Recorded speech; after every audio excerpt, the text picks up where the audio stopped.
Hello friends, आज मैं आपको कक्षा 10वीं के इंग्लिश के कुछ ऐसे ब्लैंक्स बताने जा रहा हूं जिससे आपके 5 नंबर बिल्कुल पक्के हो जाएंगे। तो हमें पता है कि पेपर में 5 नंबर की वर्ब भरने के लिए आती हैं ब्लैंक्स में। तो हम उन वर्बों में हमेशा कंफ्यूज रहते हैं कि कहाँ पर कौन सी वर्ब सूटेबल होगी। तो आज मैं आपको क्लियर बता दूंगा कि किस प्रकार से वर्ब को हम खाली स्थान में भरेंगे। बिल्कुल सिंपल सी ट्रिक बताऊंगा। देखिए, आप सबसे पहले देख लीजिए, कुछ इस तरह से ब्लैंक्स आते हैं ये वर्ब वाले भरने के लिए। ठीक है, तो अब मैं आपको ट्रिक बताता हूं।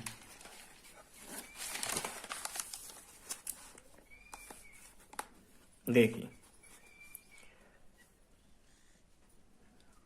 आप बड़े ही ज्यादा ध्यान से इसको समझना, तो पूरी तरह से समझ में आ जाएगा और आप बिल्कुल 5 नंबर का पेपर में सही सही करके आएंगे। देखिए, सबसे पहले हम क्रिया के first form, second form, third form और आईएनजी वाले रूप को खाली स्थान में भरते हैं। यही आते हैं, या तो फर्स्ट फॉर्म भरने को आएगा, सेकंड फॉर्म, थर्ड फॉर्म या फिर आईएनजी वाला रूप भरने के लिए आ जाता है।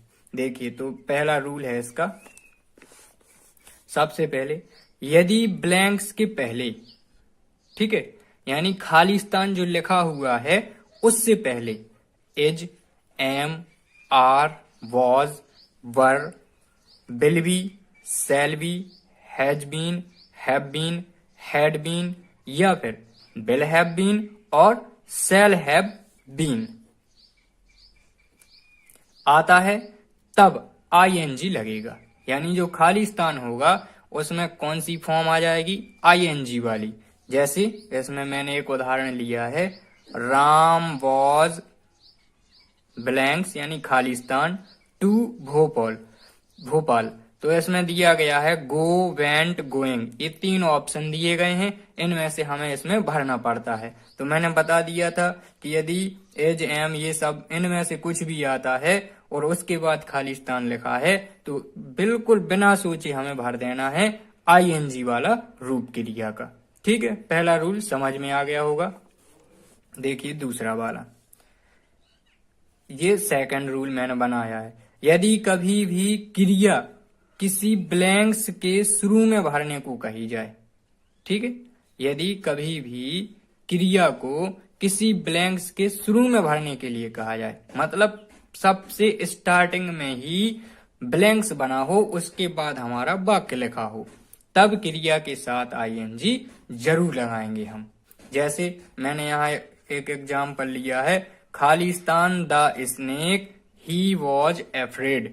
तो इसमें 2 ऑप्शन दिए गए हैं, सी और सींग। तो मैंने पहले ही बता दिया है, यदि ब्लैंक्स लिखा हुआ है पहले और बाद में वाक्य लिखा हुआ है तो हम बिना सोचे समझे ही जिसके साथ क्रिया में आईएनजी लगा होगा उस क्रिया को हम खाली स्थान में भर देंगे। ऐसे कोई भी वाक्य आए तो हमें जिसके साथ आईएनजी लगा है उसी को इसमें भर देना है। देखिए रूल नंबर तीसरा, यदि क्रिया के जस्ट बाद ही ब्लैंक्स में, मतलब क्रिया के तुरंत बाद, मतलब क्रिया आई है और उसके फिर तुरंत बाद ब्लैंक्स में क्रिया ही भरनी है, मतलब ब्लैंक्स के पहले भी क्रिया और ब्लैंक्स में भी क्रिया भरनी है, तो क्रिया के साथ टू लगाना चाहिए। यानी हम ऑप्शन वाली उस क्रिया को भरेंगे ब्लैंक्स में जिसके साथ टू लगा होगा। जैसे यहाँ लिखा है पूनम डिसाइडेड। अब यहाँ देखिए, डिसाइडेड क्या है? एक क्रिया है और फिर भरना भी क्या है? हमें एक क्रिया ही भरनी है,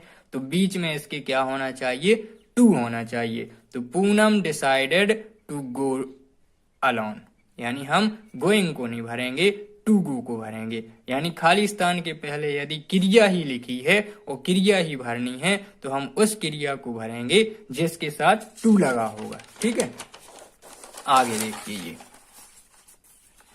चौथा रूल, यदि ब्लैंक्स के पहले यूज्ड टू लिखा है तो ब्लैंक्स में क्रिया का पहला रूप लिखते हैं। ठीक है, देखिए यदि ब्लैंक्स हो और ब्लैंक्स के पहले लिखा है यूज्ड टू तो हम बिना सोचे समझे ही खाली स्थान में क्रिया के पहले रूप को भर देंगे और बिल्कुल सही होगा हमारा। देखिए पहला मैंने यहाँ उदाहरण लिया है, आई यूज्ड टू खाली स्थान in the river then I was young. तो यहाँ ऑप्शन है स्विमिंग स्विम। तो यहाँ क्या लिखा है, यूज्ड टू, इसलिए हमें यहाँ पर क्या भरना पड़ेगा, स्विम भरना पड़ेगा। ऐसे ही दूसरा भी उदाहरण यहाँ देखिए, यूज्ड टू है तो मैंने इन दोनों में से किसको लिया है, प्ले को यहाँ खाली स्थान में भर दिया है। अब देखिए रूल नंबर 5, यदि ब्लैंक्स के पहले वाक्य की क्रिया सेकंड फॉर्म में हो, यानी अब हम ऐसे ब्लैंक्स को भरेंगे जिनमें 2 वाक्य होते हैं। यदि पहले वाक्य की क्रिया सेकंड फॉर्म में हो तो ब्लैंक्स दूसरे वाक्य की सहायक क्रिया अनुसार भरेंगे, यानी खाली स्थान जो दूसरे वाक्य में सहायक क्रिया लगी होगी उसके अनुसार ही भरेंगे। जैसे when we reached the cinema hall, ये हो गया हमारा पहला वाक्य। द फिल्म हैड, अब देखिए फिल्म हैड ये आ गया टेंस, कौन सा, परफेक्ट वाला आ गया। और हमें पता है कि जब परफेक्ट टेंस होता है तो क्रिया का तीसरा रूप लगता है। देखिए यहाँ लिखी है क्रिया बिगिन, बिगन, बिगिनिंग, तो क्या भरेंगे हम, बिगन, क्योंकि ये तीसरा रूप है क्रिया का, तो ये हमने भर दिया। ये और देख लीजिए, यदि दूसरे वाक्य में क्रिया नहीं है, मान लीजिए अब यहाँ तो ये पहला वाक्य दिया गया था, फिर इसके बाद यहाँ सहायक क्रिया दी गई थी। अब यदि दूसरे वाक्य में ना तो क्रिया है ना सहायक क्रिया है, तो हम फिर कैसे भरेंगे उसको। जैसे यहाँ लिखा है दे लिसेंड टू द जोक, पहला वाक्य हो गया, एंड खाली स्थान टू लाफ, कहाँ है सहायक क्रिया, नहीं है। तो अब देखिए कैसे भरेंगे, एंड खाली स्थान टू लाफ, इसके अनुसार भरेंगे। ये देखिए लिसेंड, कौन सा, सेकंड रूप लिखा हुआ है क्रिया का, इसका मतलब ये है कि इस वाले खाली स्थान में भी हम क्रिया का कौन सा रूप भर देंगे, सेकंड। बिगिन ना भरेंगे, भरेंगे क्या, बिगेन। रूल नंबर 6, यदि कर्ता, कर्ता मतलब सब्जेक्ट, एक वचन हो और उसके बाद खाली स्थान आ जाए, जैसे यहाँ देखिए द मून लिखा है, मून क्या है, एक कर्ता है, सब्जेक्ट है, और इसके तुरंत बाद ही खाली स्थान आ गया, ठीक है। तो क्रिया के साथ एस या ईएस लगा हो, उसी क्रिया को हम इसमें भरेंगे। देखिए यहाँ लिखा है साइन और यहाँ साइंस, वाक्य हमारा द मून खाली स्थान ब्राइटली इन द स्काई, तो साइन नहीं भरेंगे, क्या भरेंगे, साइंस।